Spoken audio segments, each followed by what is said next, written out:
visitan. Es siempre un gozo estar todos juntos alabando al Señor y escuchando su palabra. Y la verdad es que venimos a escuchar su palabra, venimos a escuchar lo que Cristo ha dicho por medio de su palabra. Porque cuando Cristo estuvo en este mundo, cuando Cristo pasó por esta tierra, Él enseñó muchísimas cosas a sus discípulos. Y entre tantas cosas que Cristo enseñó a sus discípulos, una de esas cosas que encontramos, podemos ver cosas como amarás a tus enemigos. Cristo enseñó también que debemos servir y orar por aquellos que nos persiguen. El Señor Jesús le dijo a sus discípulos que tenían que ser los últimos, no los primeros, que tenían que ser como niños, humildes. Entre otras cosas, Jesús le dijo a sus discípulos que tenían que ser la luz del mundo y la sal de la tierra. Cristo enseñó que sus discípulos tenían que vivir una manera diferente a la que vive el mundo. Cristo enseñó que sus discípulos tenían que ser diferentes a esta sociedad, pero no solamente diferentes, sino que tenían que ser de impacto para esta sociedad. El Señor Jesús le dijo a sus discípulos que tenían que ser buenos para la sociedad. El cristiano tiene que ser un cristiano que impacte el entorno en el que vive. En pocas palabras, Cristo le dijo a sus discípulos que teníamos que vivir vidas fructíferas, vidas llenas de fruto. De hecho, Él mismo lo dijo en Juan 15, 16, cuando dijo: no me elegisteis vosotros a mí, sino que yo os elegí a vosotros y os he puesto para que vayáis y llevéis fruto, y que vuestro fruto permanezca, para que todo lo que pidiereis al Padre en mi nombre, Él os lo dé. Y en Juan 15, en el mismo capítulo, unos versículos antes, en el versículo 8, le dice: en esto es glorificado mi Padre, en que llevéis mucho fruto y seáis así mis discípulos. En otras palabras, le dijo que llevéis mucho fruto y así confirméis que sois mis discípulos. Pero no solamente fue el Señor Jesús, el apóstol Pablo, uno de los máximos contribuyentes del Nuevo Testamento, dijo lo siguiente en Romanos 6, 22. Dijo: ahora que habéis sido libertados del pecado y hechos siervos de Dios, tenéis por vuestro fruto la santificación y como fin la vida eterna. En Romanos 7, 4 leemos: así también, hermanos míos, habéis muerto a la ley mediante el cuerpo de Cristo, para que seáis de otro, del que resucitó de los muertos, a fin de que llevemos frutos para con Dios. El mismo apóstol Pablo prometió en 2 Corintios 9:10 que Dios aumentará los frutos de justicia en nuestra vida. Efesios 5:9, miren lo que dice: porque el fruto del Espíritu es en toda bondad. Filipenses 1 del 10 al 11, para que aprobéis lo mejor, a fin de que seáis sinceros e irreprensibles para el día de Cristo, llenos de frutos de justicia, que son por medio de Jesucristo para gloria y alabanza de Dios. Y todos conocemos este versículo emblema de los frutos del Espíritu, Gálatas 5:22. Los frutos del Espíritu son amor, gozo, paz, paciencia, benignidad, fe, mansedumbre, templanza. Contra tales cosas no hay ley. Y podría seguir toda la tarde, hermanos, toda la tarde hablando de todas las veces que el Nuevo Testamento menciona la vida fructífera que el creyente tiene que llevar. La vida llena de fruto que el creyente debe expresar. Nada más en el Nuevo Testamento hay más de 35 referencias al hecho de que el creyente tiene que vivir una vida fructífera. Ahora, la palabra fruto en la Biblia tiene dos usos. El primero es el uso obvio, el uso literal, que se refiere a una fruta literalmente, el producto de un árbol comestible, que sirve para alimentar, que sirve para fortalecer, la provisión de un árbol, como lo puede ser un plátano, entre muchos otros. Pero también en un sentido simbólico, la palabra fruto es usada en la Biblia para referirse al producto de la vida del creyente, para referirse al resultado de la vida del creyente, aquello que son las acciones que se producen como consecuencia de una naturaleza interna en el creyente. Una palabra que pudiera describir este hecho de una vida fructífera podría ser una vida productiva. una vida que es de provecho, una vida que genera ganancias para el reino de Dios. Y no en un sentido financiero o económico, sino en un sentido espiritual. La palabra fruto no tiene que ver con lo económico, no tiene que ver con el dinero, sino con la actitud del corazón que se refleja externamente en las acciones del cristiano. Una vida fructífera es una vida que trae gloria a Dios como consecuencia de la manera en la que vive. Ahora, ¿cuál es el opuesto a una vida fructífera? Es una vida poco fructífera.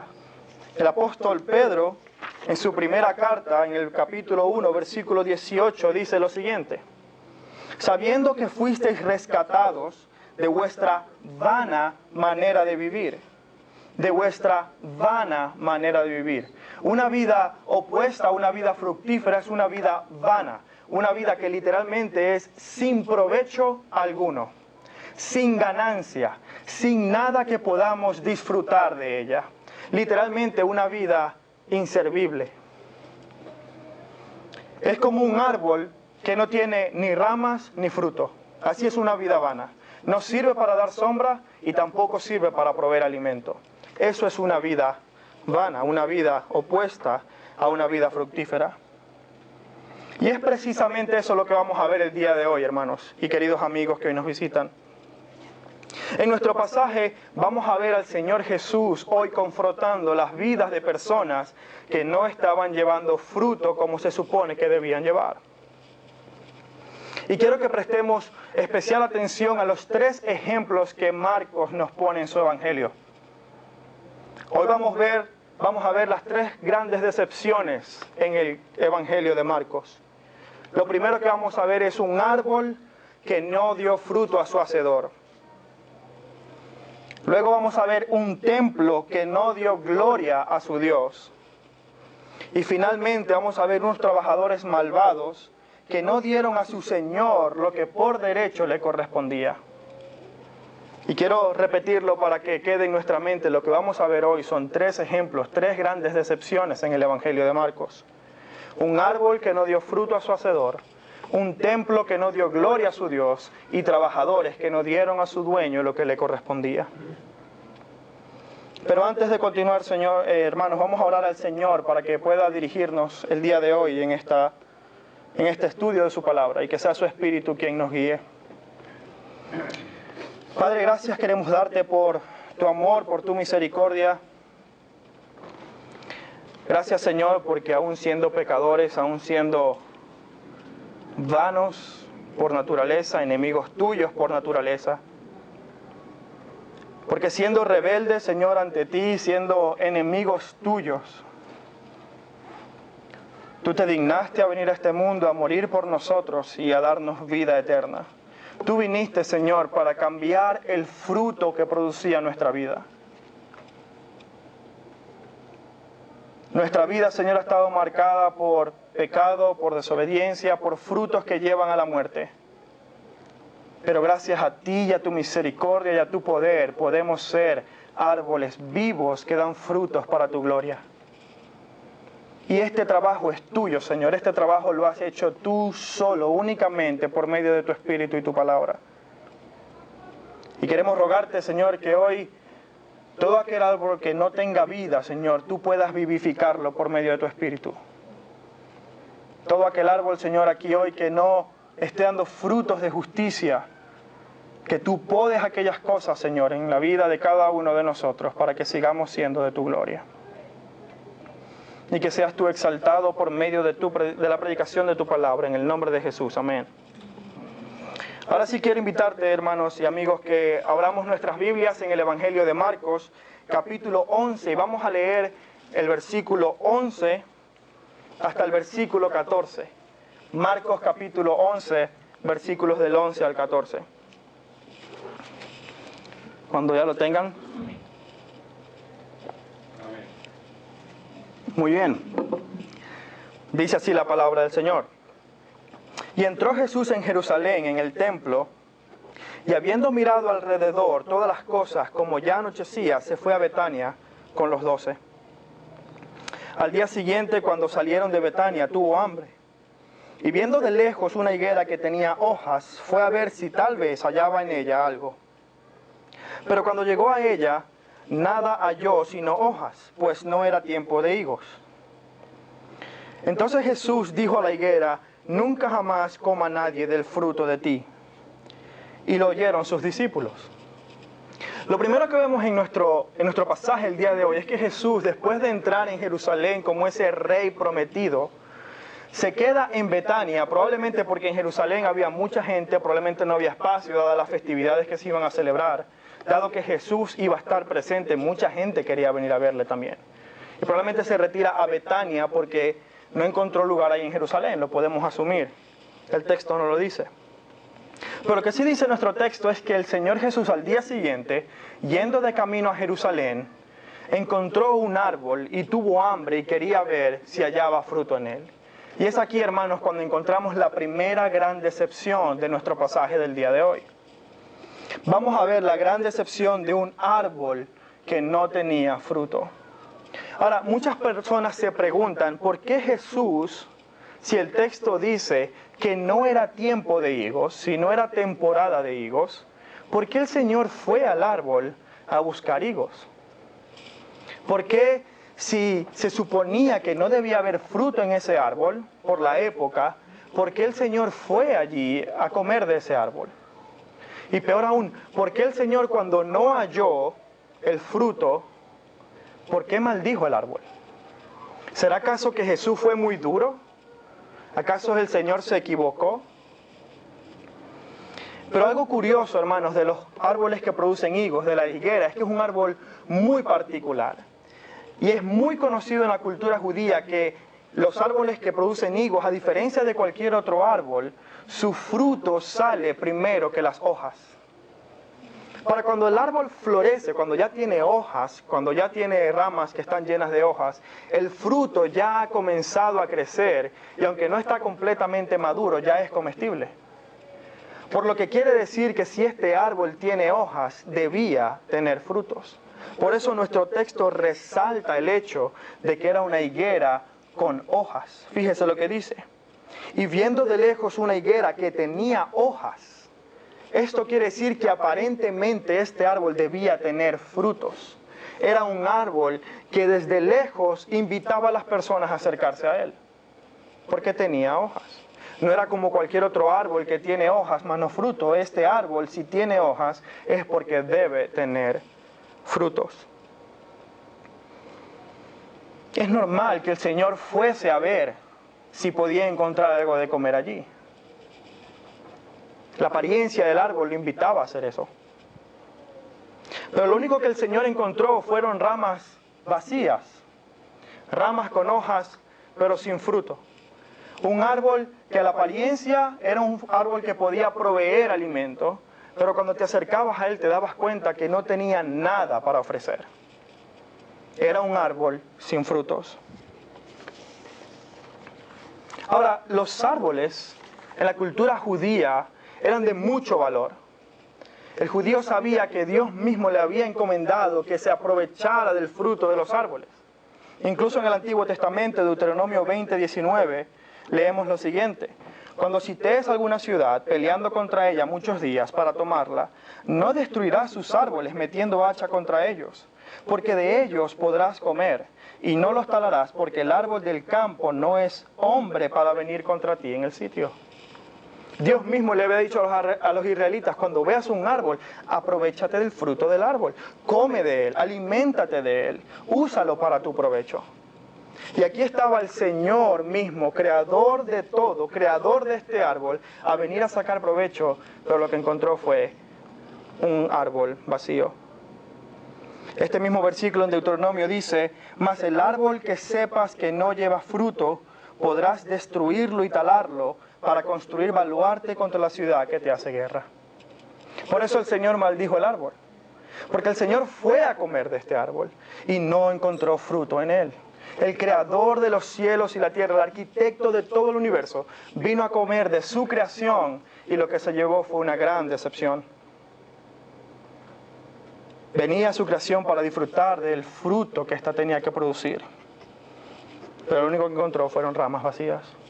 Ahora el Señor Jesús dijo una parábola acerca de este tipo de árboles. En Lucas 13, del 6 al 9, cuando leyó Juan al principio, escuchamos que Jesús dijo lo siguiente.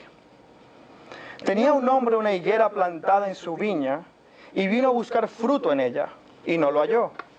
Y dijo al viñador, he aquí, hace 3 años que vengo a buscar fruto de esta higuera y no lo hallo. Córtala. ¿Para qué inutiliza también la tierra? Él entonces respondió y le dijo, Señor, déjala todavía este año hasta que yo cabe alrededor de ella y la abone.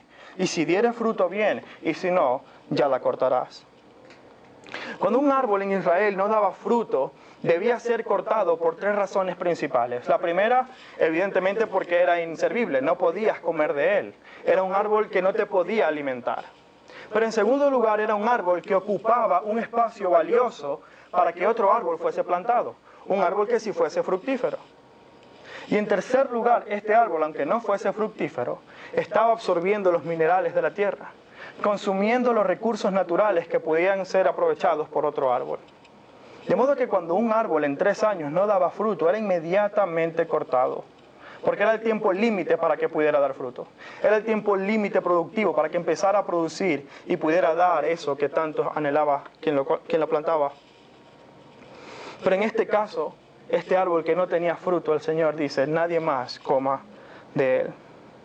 Ahora, en un sentido literal, esta higuera representaba sí una higuera, pero también en un sentido espiritual representaba al pueblo de Israel. En el Antiguo Testamento el Señor se refirió a Israel de muchas maneras, entre ellas fue una higuera, pero también fue una vid. Fíjense lo que dice Joel 1 del 6 al 7, porque pueblo fuerte e innumerable subió a mi tierra, y sus dientes son dientes de león, y sus muelas, muelas de león. Y asoló a mi vid, y descortizó a mi higuera, del todo la desnudó y la derribó. Sus ramas quedaron blancas. Hablando el Señor de cuando otros pueblos invadieron Israel por su pecado. En Oseas 9:10 encontramos, como uvas en el desierto hallé a Israel, como la fruta temprana de la higuera en su principio vi a sus padres. Ellos acudieron a Baal Peor y se apartaron para vergüenza y se hicieron abominables como aquello que amaron. El Salmo 80, del 8 al 10, dice, hiciste venir una vid de Egipto, echaste las naciones y la plantaste, limpiaste sitio delante de ella e hiciste arraigar sus raíces y llenó la tierra. Los montes fueron cubiertos de su sombra y sus sarmientos los cedros de Dios. El Señor hablaba de su pueblo escogido como una planta, como una vid, como una higuera, que Él mismo había plantado, que Él había traído de Egipto y había establecido. Pero esta higuera lamentablemente se había corrompido. Esa higuera de la que Cristo esperaba comer, pero que terminó condenando por su falta de fruto. Esta higuera representa al pueblo de Israel. Y esta higuera, en un sentido simbólico, representa también lo que leemos a continuación. El pueblo de Israel se ve reflejado espiritualmente en este árbol seco. Fíjense lo que dice Marcos 11, del 15 al 18, cuando Jesús entra en el templo. Vinieron pues a Jerusalén, y entrando Jesús en el templo, comenzó a echar fuera a los que vendían y compraban en el templo. Y volcó las mesas de los cambistas y las sillas de los que vendían palomas. Y no consentía que nadie atravesase el templo llevando utensilio alguno. Y enseñaba diciendo, ¿no está escrito, mi casa será llamada casa de oración para todas las naciones? Mas vosotros la habéis hecho cueva de ladrones. Y lo oyeron los escribas y los principales sacerdotes y buscaban cómo matarle, pero porque le tenían miedo, por cuanto todo el pueblo estaba admirado de su doctrina. Pero al llegar la noche, Jesús salió de esa ciudad. Si comparamos la higuera estéril con el templo al que las personas se supone que tenían que adorar, vemos exactamente el mismo resultado. Un templo que desde lejos prometía tener la presencia de Dios, que desde lejos prometía ser una casa de oración para las naciones, pero cuando te acercabas estaba sin fruto, estaba completamente seco, corrompido por el pecado. De hecho, si leemos Isaías 56, 6 al 7, que son las palabras que Jesús cita, vemos que dice el Señor: y a los hijos de los extranjeros que sigan a Jehová para servirle, y que amen el nombre de Jehová para ser sus siervos, a todos los que guarden el día de reposo para no profanarlo y abracen mi pacto, yo los llevaré a mi monte santo y los recrearé en mi casa de oración. Sus holocaustos y sus sacrificios serán aceptos sobre mi altar, porque mi casa será llamada casa de oración para los pueblos. Y esta es, hermanos, la segunda gran decepción que vemos en este pasaje. La primera, un árbol que invitaba a comer de él, pero que estaba completamente seco. Y en segundo lugar, vemos a un templo que no tenía gloria alguna. Un templo que rehusó dar gloria al Dios que prometió alabar. Un templo que se suponía tenía que ser luz para las naciones. Y estas son las palabras que el Señor Jesús menciona. Él cita y le recuerda cuál es el propósito para el cual el templo existía. Este templo tenía que proveer no solamente alimento físico, sino alimento espiritual. Cuando las personas vinieran de las naciones a Él, tenían que hallar el alimento espiritual que pudiera salvar sus almas. El Señor dijo que iba a aceptar sus holocaustos.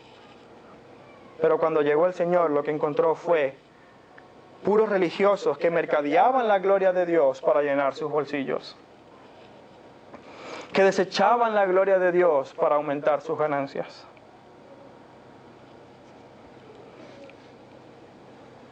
Fíjense cuál era el fruto de las personas que estaban en el templo. Si leemos el versículo 18, dice: lo oyeron los escribas y los principales sacerdotes y buscaban cómo matarle. El Señor Jesús fue buscando vida en ese árbol. Fue buscando vida y gloria y honra en el templo, y lo que halló fue muerte. Lo que halló fue el deseo de ellos de matarle. Ese era el fruto que producía Israel. Ese era el fruto que ellos expresaban. Era lo único que tenían para dar. Y el Señor Jesús pronuncia el mismo juicio que pronunció sobre ese árbol, lo pronunció sobre este templo. Dijo al árbol: nunca más nadie comerá de tu fruto. Y lo mismo dijo al templo: lo habéis convertido en casa de ladrones. Y la palabra del Señor tiene poder. Si no, fíjese lo que le ocurrió a la higuera en el versículo 20. Dice: pasando por la mañana vieron a la higuera y que se había secado desde las raíces. Amados, la palabra del Señor tiene poder. El Señor Jesús, en su autoridad, tiene poder para pronunciar juicio sobre todo aquello que no dé fruto. El Señor Jesús vino a este mundo para redimir, para rescatar aquello que no daba fruto y darle vida. En su primera venida el Señor vino misericordioso a morir por nuestros pecados. Pero vendrá otra vez y esa segunda venida no va a ser igual que la primera. La segunda venida de nuestro Señor será una venida en juicio, una venida en poder, en la que Él cortará todo árbol que no dé fruto bueno. Mire lo que dice Mateo 7:19. Todo árbol que no da buen fruto es cortado y echado en el fuego. Esa es la autoridad del Señor. Ese es el poder del Señor Jesús. Su palabra tiene poder para emitir juicio sobre templos, sobre árboles, sobre naciones y sobre todos nosotros. Y esto es lo que los fariseos no entendían. Los fariseos no entendían cuál era la autoridad y el poder que el Señor Jesús tenía para demandar de ellos fruto. Esa es la gran ofensa del Evangelio. El mensaje del Evangelio es ofensivo para el ser humano porque establece que todo le pertenece a Cristo, que la autoridad la tiene Cristo, no el ser humano. Colosenses dice que todo fue hecho por Él y para Él. Eso quiere decir que creamos o no creamos en Dios, Él sigue teniendo la autoridad. Que mi falta de fe en Dios no le quita a Dios el derecho que Él tiene sobre mi vida. Que el hecho de que yo me rebele y diga ser ateo y quiera creer otra cosa, no quiere decir que Dios no va a demandar de mí lo que Él me ha dado. Y eso es lo que los fariseos no entendían. Ellos no reconocían la autoridad de Dios, pero eso no quiere decir que Jesús no puede emitir juicio sobre ellos. Fíjese lo que dicen los siguientes versículos, del 27 en adelante.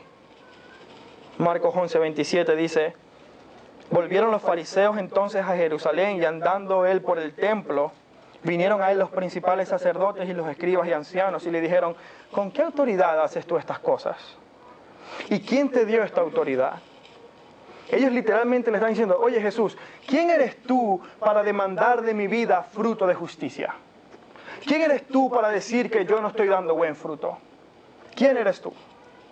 Y la respuesta de Cristo es increíble. Él les responde: yo les voy a responder esta pregunta si me responden ustedes a mi otra.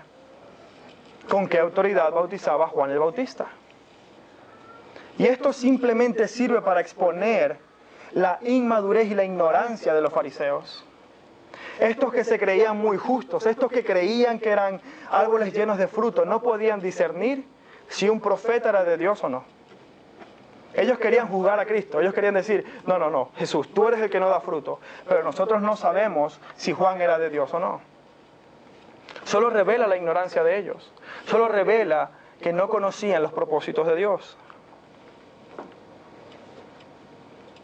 Por eso es que el Señor les cuenta esta parábola, la parábola de los labradores malvados. El Señor Jesús, cuando vio que su pueblo se corrompió en el Antiguo Testamento, envió a ellos profetas para demandar de su pueblo frutos de arrepentimiento, para demandar de su pueblo que hicieran aquello para lo que Él lo había escogido. ¿Pero qué hizo el pueblo de Israel con los profetas del Antiguo Testamento? Les apedrearon, les mataron y los enviaron al Señor con manos vacías. Fíjese esta parábola. Versículo 2 del capítulo 12 dice: y a su tiempo envió un siervo a los labradores para que recibiese de estos el fruto de la viña. Él está hablando de esa viña plantada, de ese pueblo de Israel que había sido escogido. Y envió a sus profetas para demandar de los reyes y los sacerdotes de Israel el fruto de justicia que se supone tenían que dar. ¿Y qué hicieron ellos? El versículo 3 dice: mas ellos tomándole, le golpearon y le enviaron con las manos vacías.